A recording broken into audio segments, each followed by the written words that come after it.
Welcome, all you wiretappers out there back here in the studio of Gangland Wire. I really appreciate y'all tuning in every week or maybe twice a week sometimes.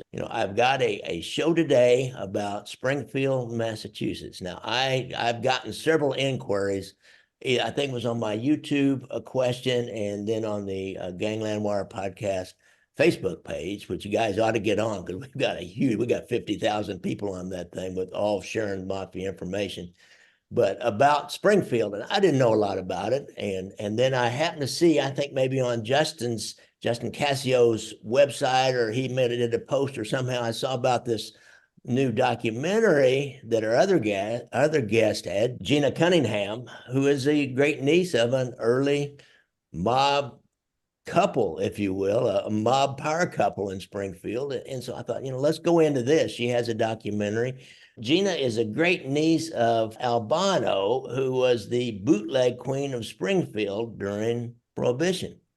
And Justin, of course, you guys know, runs the Mafia Genealogy Facebook page and website. And he has a ton of great Mafia family connections stretching back to Sicily on his website. And he's a real expert in that. He has this great, I have to apologize to you on air here, Justin, that guy that stole your picture and wiped out your attribution to it and put it on my Facebook page or group. So, we took it off and then I posted a link to it, and I noticed you've updated it. I think we're all square on that, but he has a lot of great information. And there's this one photo he's got that he made showing the 5 families in Manhattan and greater New York area and what their geographic outlines of their domain would, if it, as it were, would be. So welcome, guys. I really appreciate y'all coming on the show. Thank you, Kerry. So Gina, tell us a little bit about yourself personally and how you happen to make this documentary. Okay, so my name's Gina Cunningham, and obviously when you hear Cunningham, you don't think of an Italian American, but I'm half Italian American, but I grew up in a totally 100% Italian American family. And everything in my family was always a mystery, especially the story of Pasqualina.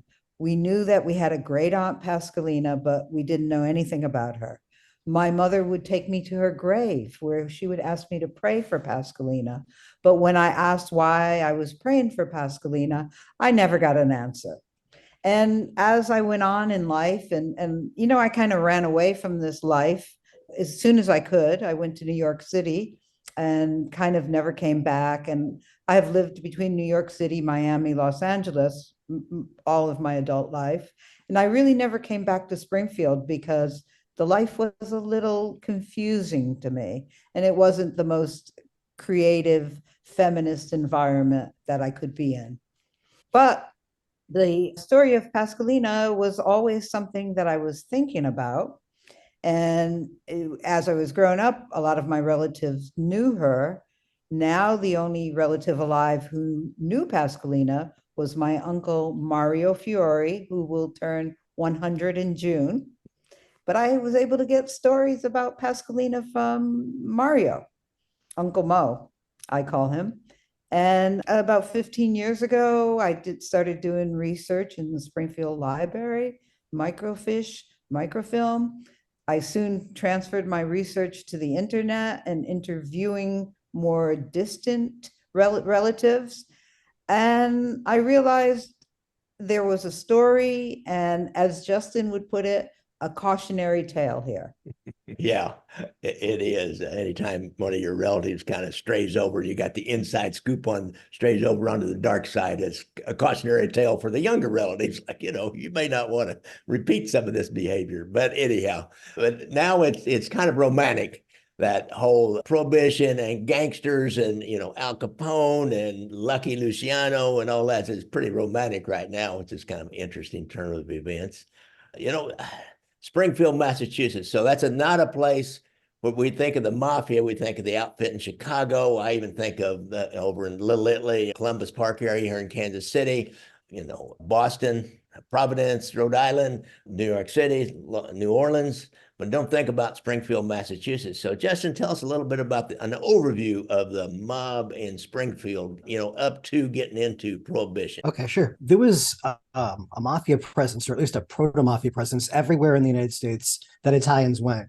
And of course, we didn't just go to the big cities. We went to little coal mining towns, we were in farming, and Springfield was a part of the steel belt. It was a part of the chain of northern factory towns. And so they were making paper and they were making guns and other things here in Springfield, dictionaries.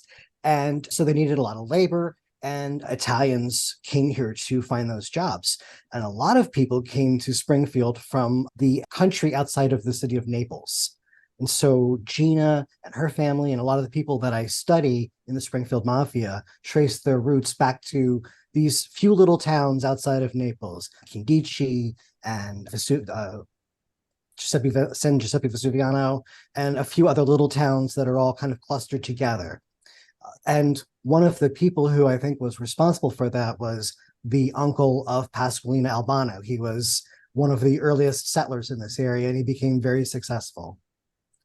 The family, as I said, became very successful, and the story then kind of segues into that of Pasqualina's story during Prohibition. And that story culminates in a connection to the Genevese family in New York City, which still is part of the Mafia today. The Mafia in Springfield is still a thing, and it's still controlled by the Genevese family. Interesting.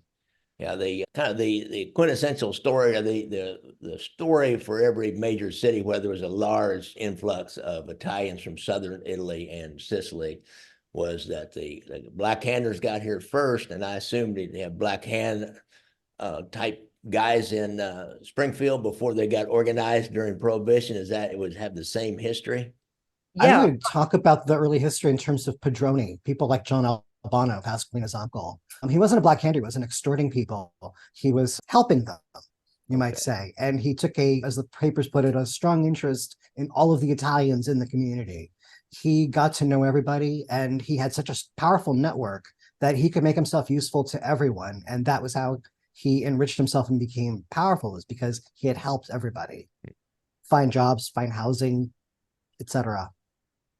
Gina, what did you learn about this Padrone kind of society, if you will? And I know that goes back to the old country. And I talked to a guy from Ireland that's buying a house in rural Sicily right now, and he had to go to the local guy who was kind of the fixer and knew everybody and would, line him up with craftsmen and all that even today. So what did you dig up about that?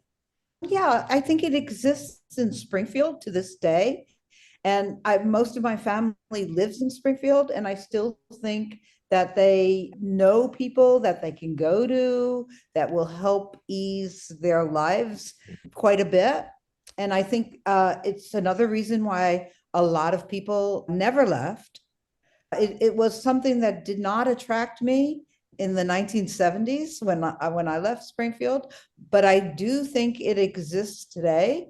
And I know that the early people that Pascalina's family, her first husband, who was assassinated, were dealing with what they call Black Handers. Mm-hmm. And because they were Black Handers, there were no rules and regulations. They didn't have a hierarchy. They were wild people. And, that exists still today. There's people that are gangland associates, which you gentlemen probably know more about that than I do. So Pasqualina Albano, you said her husband was killed, her first husband was murdered? Yes, she lost two husbands at before the age of 41 years old. So what time frame is this? Is this just prior to Prohibition, or were one of the husbands starting to get involved in bootlegging? Because that was for an immigrant community, that bootlegging thing was a godsend. I mean, it was like, yes, it was a godsend because it was kind of illegal. It's illegal enough to make that extra profit, but not so illegal that there was a huge community outrage about getting involved in. So tell us about that, if you would. Well, Pasqualina was born in the 1890s. Like any woman of her day, she married young and had a bunch of children. She had 6 children herself. She died at the age of 41. What I thought was interesting, not only did she lose her 2 husbands, but the last person after her second husband died, who was a very important mafia figure, which is the person, Miranda, who tied Pasqualina to the Genevese family forever, which tied my relatives forever and in this present day to the Genevese family in New York. But then she took up with a relative of my mother's uncle on her father's side, on another side of the family. So she actually had a paramour. She actually had a lover after she lost her second husband, which did not happen to Italian Catholic immigrants in 1930. So I found that really interesting. She must have been one strong personality is the only thing I can say. I kept hearing that. Bootlegging. How did she get into that? I can't think of his first name, Miranda. He was a relative of someone in the Genevese or a relative of Vito. What was that connection? Pasqualina was born in the 1890s. She married a gentleman who was probably a second, third cousin. That's my feeling. Came from the same region outside of Naples. And his name was Carlo Siniscauchi. And he got into bootlegging as soon as Prohibition was declared in 1919. But he was soon killed by a rival bootlegger. So there she was, a widow with a bunch of kids, and she had to she took over her husband's business. She didn't leave it to the men. She just started doing what Carlo Siniscauchi, who was assassinated in 1921, she started doing what he was doing. And she started ordering men around, and she had her own gang. And then from what I gather is that the Genevese family sent Miranda down to marry her because she was in charge of the operations in Springfield, Massachusetts. So she married Miranda. Yeah, Antonio Miranda. Her first husband, Carlos Siniscauchi, second husband, Antonio Miranda. And together, as you said, they were a power couple. Correct, Justin? Oh, very much. All of Pasqualina's relationships were power couples. Yeah. So then they became well off. They bought a couple of very big houses on the other side of town. That was not the Italian immigrant enclave. It was described as a mansion. I'd been there several times. They were little mansions. But the interesting thing was everybody said, and some people have told me they heard about it from their parents. Their parents played there. There was a tunnel between the two mansions, and there was an arsenal in that tunnel. They kept their guns there. Interesting. But, Prohibition now seems a little bit silly. Yeah. And what Pascalina did, she mainly sold alcohol. I spend most of my time in LA, and there's a weed store every few blocks. Yeah. And it's no longer a criminal activity like it was 20 or 30 years ago. So these people that sell weed are entrepreneurs now. They're no longer pushers. And that's what Pascalina did. She was an immigrant mom who would do anything for her kids, like most moms would. And she took what opportunities were available to her.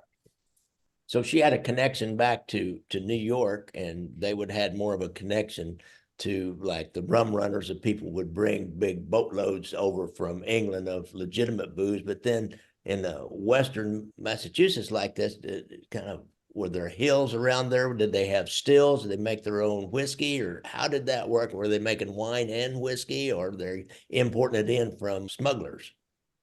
Yes, they were in the Berkshire Mountains, and not far from where Justin is. And of course, again, I visited those places, found springs, never found any stills, of course, but it was a rural place at the time, and they weren't that far from Canada. Mm-hmm. And Justin lives in that area now, so he might have something to add. Justin, you know anything about the supply line? Go ahead. Yeah, when they show up in the papers anyway, Pasqualina and her associates, they were involved in commercial sized stills, and a lot of them were just over the border in Connecticut. Springfield's like a half an hour from Connecticut. And so I believe that mostly they were suppliers. And what I hear in Springfield and in other small towns, Utica was one, is that people they would have a little still in their house or in their barn or in their garage. Like Gina was saying, it was a pretty rural place. So people had a bit of space on their properties where they could stick a still. And it was sort of like 10 years ago selling weed at your kitchen table. It was illegal, but nobody was outraged about it. And even though it was sort of small and entrepreneurial, you could get in with very little. You were ultimately feeding a much larger machine, because where are you going to sell your alcohol? It went right back it went to the syndicate. So it could be sold anywhere. So she was like more like the wholesaler. Did she have a string of speakeasies like Al Capone? And he controlled all the speakeasies, and as well as a source of supply, or did she just like get the supply and then sell it to somebody else who had the speakeasies? Because you know how mafia people are, they got to line everything up. Everybody's got to be under somebody's control. So do you remember how that worked? You know how that worked in Springfield, and Well, in relation to her? I think we have to collaborate on this one, Justin. So I'll tell you what I know. Apparently, my grandmother and my other great aunts were part of her system, and they sold the alcohol out of her house. She commanded the stills. It was said that she also robbed shipments. I don't have any proof of that. And she was in charge of the system where housewives sold alcohol that was hidden in their living room, to cops, to judges, to police people, to other Italian Americans. And what they were proud of is that they didn't have alcohol that would kill you or poison you. They were proud of that they came from a winemaking region of Italy, as Italy is a winemaking country, and they made the good stuff. And it was just a crazy law prohibition. So that's what I know of their supposedly criminal activity. Justin, what else was going on in Springfield during that time, mafia-wise? I mean, was there another? Well, there was a challenging gang right across the river in West Springfield. In fact, I've had the really interesting experience of talking with Gina and her family members, who are all related to Pasqualina and Carlo. But then on the other side of the river, we have the guy who killed Carlos and Ascalci, Joseph Parisi. And I've been talking with his grandnephew, who has written a book about his family's side of basically that story. They were small-time bootleggers. They were doing a lot of the same things that were happening over in Springfield with Pasqualina and Carlos and Ascalci. But I think that they were a little smaller scale, and they didn't have the same kinds of connections, because when Joseph Parisi got cut off, he killed Carlos and Ascalci. He didn't go buy it from somebody else. That book is called Mafia Confession, King of the Bootleggers Murder. My sister said you need to buy this book because our relatives are in it. So they're all connected. The Hatfields and the McCoys on up to modern day here. Yeah, so he comes from West Springfield, Justin? Okay, so I'm from Springfield, and Nicholas Parisi's from West Springfield. Okay, so it's very provincial. Okay, yeah, I was going to say, it's West Springfield, like in Kansas City, we have Kansas City, Kansas, which is very provincial, and we think, of course, and then St. Louis, you have East St. Louis. You've got the lower end of the social spectrum. I'm going to let Justin answer that question. Don't throw that one at me. I think Jim actually would know more about this growing up in the area. I'm 20 miles away, and I didn't go to school there, so I don't really know the culture as much. The culture. Well, we don't want to offend anybody. They threw me out of the Catholic school. I think I inherited a bit of Pascalina spirit. So by the time I was a very young teenager, I was kind of out of that whole world because everyone else was in the Catholic school, but they didn't want me. So I really had to distance to do my life's work as an artist and an activist. I had to distance myself from the culture. Yeah. But it's come back on me, and I'm very happy and proud to give people the message that none of us can choose our family. That's true. That is true. Well, that whole, and she had her, was it her sisters or aunts, other female relatives involved in this endeavor. It's so unusual. It's such a male dominated subculture, if you will, the mafia or organized crime and prohibition bootleggers, whether they were Jewish or, you know, Italian or whatever they were, is such a male dominated thing. And for those women to be able to survive and even thrive in that is just an amazing story. I'm trying to figure out. Pardon me. My grandmother sold alcohol under the rule of Pascalina. You know, to me, there's always been a feminist aspect to this story, although Justin was very quick to remind me on camera that the Mafia is neither a democratic or a feminist organization. Neither. You guys know more about that than me. But to me, the story of Pasqualina of Springfield is the story of a woman that, when she was assassinated, seemed to be in the wrong place at the wrong time. Her assassins only shot up the driver's side of the car. She was assassinated at 41 in the prime of her life with her boyfriend in the car. But I believe the assassins, and I think we kind of figured out who they were, but I think they really thought it was a man driving the car out at midnight in a big car, a 1930 car. Mm-hmm. And they didn't expect Pascalina to be driving that car. Back in those days, and this goes into modern times, there's always a subset of criminals that prey on drug dealers now, but back then would prey on bootleggers, people that they thought had money would prey on would try, like she did. Pascalina, she stole loads from other people. People were always trying to steal loads from her, and maybe thinking she had a cash hoard somewhere. They always had to watch out for those other criminals. And was there any competing kind of gangs going on at the time? Was that part of wasn't part of some, not revenge, but some part of some competition murder to try to eliminate her and take over her business? Because that's really common in this world. I think they tried to eliminate her boyfriend, her paramour. So her boyfriend was also my great uncle. Uh-huh. So she was from the Albano, as Justin says, side of the family. But there was the other side of the family, Fiore side of the family, all immigrants from the same area outside of Naples. And she took up with her brother-in-law, so to speak. And nobody liked that. Nobody liked that she was living with him. And he was a career criminal. He was an immigrant from Italy, but as soon as he came to the United States, he was involved in being a bookie, the numbers games that were very popular back then. And he spent time in federal prison for cutting up a police officer who brutally attacked him, apparently. So this was a guy that had lots and lots of enemies.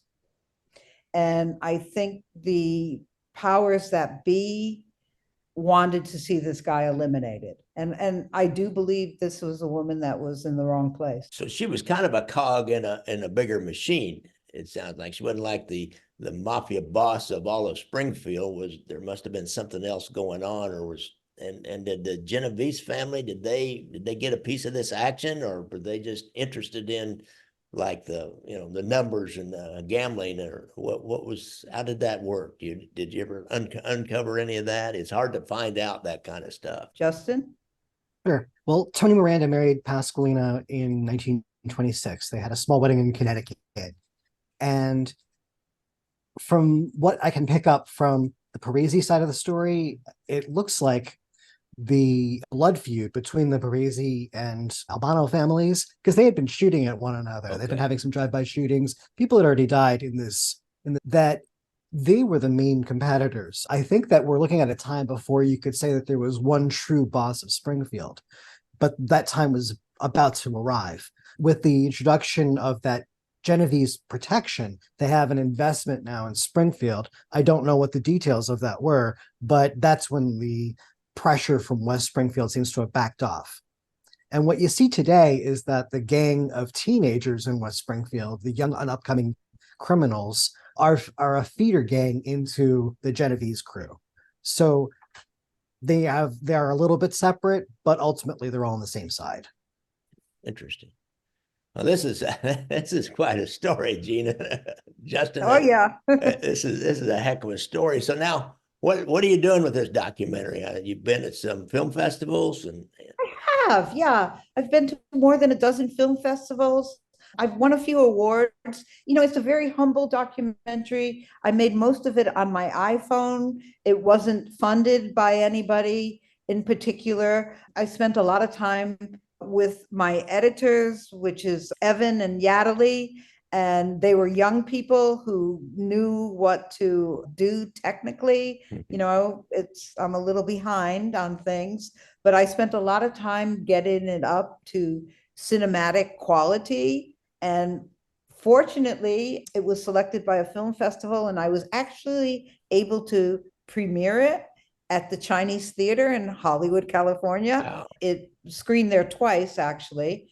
But I think the best screening was the one that both Justin and I participated in October of 2023, because the family in Springfield and the surrounding areas came to see this documentary. And there must have been more than 50 people who very personally identified with the story in our audience. And they were just, including Pascalina's granddaughters. And they were so happy to see this woman championed. And we had a party for her, and it was out in the open, and now people talk about her and they talk about this film.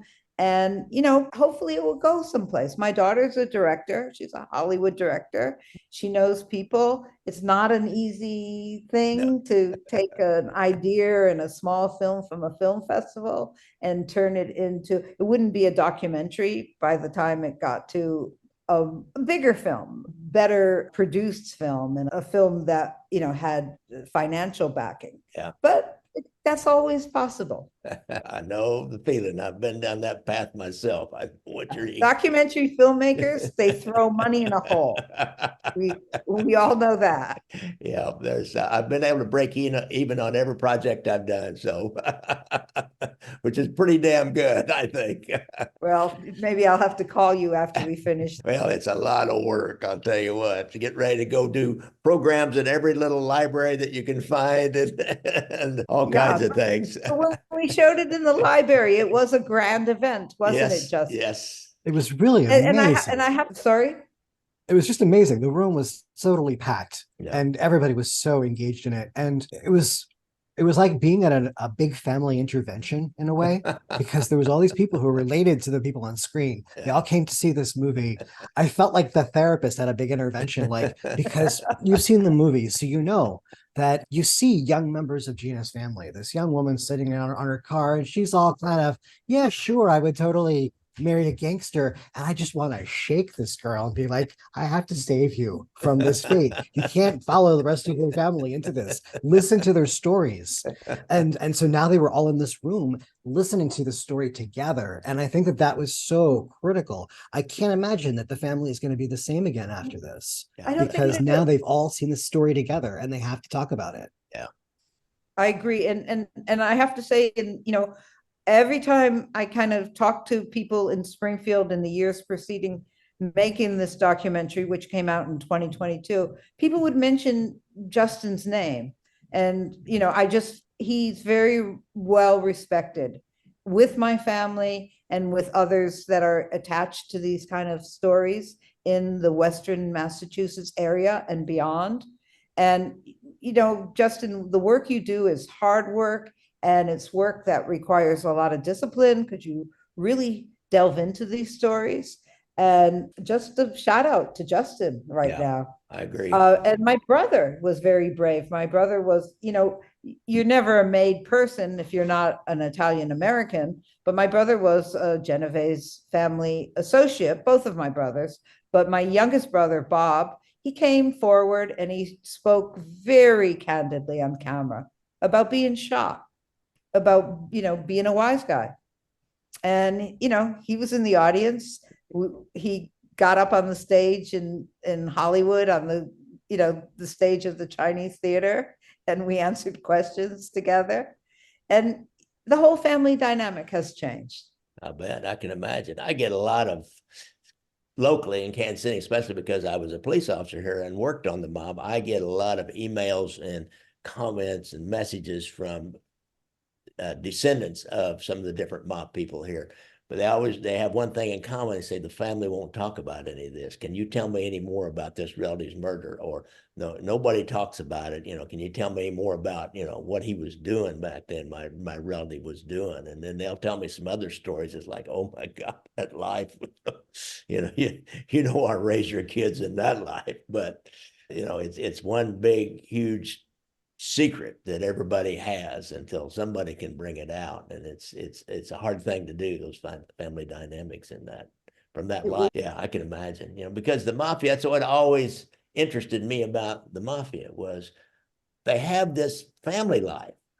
Mob guys, criminals, professional criminals, they have this family life, extended family. Some of them are criminals, some of them are just business people.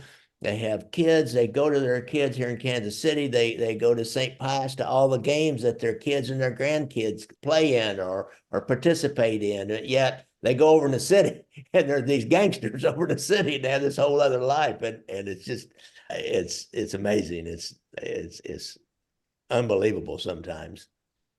And I think we have to remember that whole other life that you just mentioned is not glamorous. Yeah. And we have, as Americans and as Italian Americans, we have made mafia stories, mafia lore, mafia movies, Yeah. our form of entertainment. Yeah. And it's kind of bizarre explaining that to an Italian. Some of the Italians they don't understand that that's our entertainment in this country. You're a purveyor of that entertainment, you guys. Yes, we are. We are. Even Yeah. No matter how academic we try to do, and I try to look at it beyond just the shoot 'em up stories, the murders, but no matter how academic you try to be, it's still a certain form of entertainment. I understand that. I know. And I'll say this right now, that I've never condoned any gun use. I've never held a gun. I've never seen a gun except on a cop. That world is not my world. And, I'm very strongly against any kind of violence and any kind of violence against women. And ultimately, Pasqualina was a victim of violence against women, and gun violence is not anything I would glorify ever. But unfortunately, it's part of my family history. Yeah. It's a fact. All right, guys, I really appreciate y'all coming on the show. It's been a little bit different show, because we can easily go beyond the shoot 'em up, the thrilling kind of things that we find thrilling about the underworld we just talked about, and talk about these family connections. And I hope that there's other, I know I've got a lot of family members that listen to the show or watch it on YouTube. And so I think maybe it might, stir them to say, hey, maybe I ought to talk to my cousin about this. We have this family secret. We ought to talk about it. That's kind of what I'm hoping for, especially as we get done with our show here. So I really appreciate y'all coming on. How can people see this movie? Is it available any place, or you got it? It should be available on Amazon, but I'll have to Okay. put a message on your Facebook page. Okay, do and that. just Facebook place, because I don't have the facts at this point. Yeah. But I have a question for you before we go. Okay. How many women do you deal with, in your work? How many women have been on your show? Oh, Is it all male relatives? Is this the purview of male relatives? primarily, my demographics are about 90% men between 30 and 75 or so. And I've had, let's see, one other woman had a book, Andrea Giovini. She had been married to a guy, but she was part of a whole drug thing, was connected to Gotti, Gambino's, and I think that's the only other woman I've had. I've had another one, I forgot who it was, I guess. Well, I lived near Mulberry Street in New York's Little Italy for a long time. And I used to see John Gotti all the time. It just coincidence? I don't know. I lived in New York's Little Italy because it was cheap as hell back then in the 70s, but I always saw those guys. Yeah, well, So it's interesting that it's just still a predominantly male fascination, as I might say. I don't know. it was a male operation, if you will, male participants, about 99%, 98% male participants, and it's primarily male fans, if you will, or aficionados, or whatever you want to call it. But, I noticed they just did a movie about this Mexican, Griselda, I think's her name, kind of a kingpin down in Mexico and in the drug business. So, maybe women are kind of coming back into their own. But, as a policeman, every violent crime we ever ran into, except for domestic, was men. Every one of them was a man. Women do not commit armed robberies. Women do not do heists and are not professional burglars for the most part. So, I don't know what it says about our society, but it may say something good about it. I don't know. I think that's the last word. All right. Guys, you know that I ride motorcycles, so watch out for motorcycles when you're out there on the streets. And if you have a problem with PTSD and you've ever been in the service, go to the VA website and get that hotline number.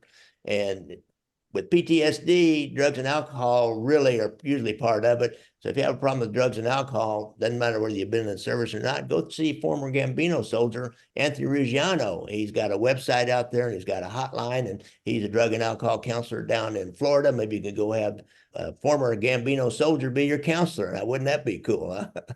So watch my YouTube page, do a like and subscribe and all that, and give me a review, and go to the Gangland Wire podcast Facebook group, because it's big and there's a lot of people going on that, and there's a lot of great stories and pictures. You'll really like it. So once again, Justin and Gina, I really appreciate y'all coming on the show, and look for a link. I'll find out where you can get that documentary on Amazon, and I'll have a link in the show notes. So thanks a lot, guys. talking Bye. to you. Thank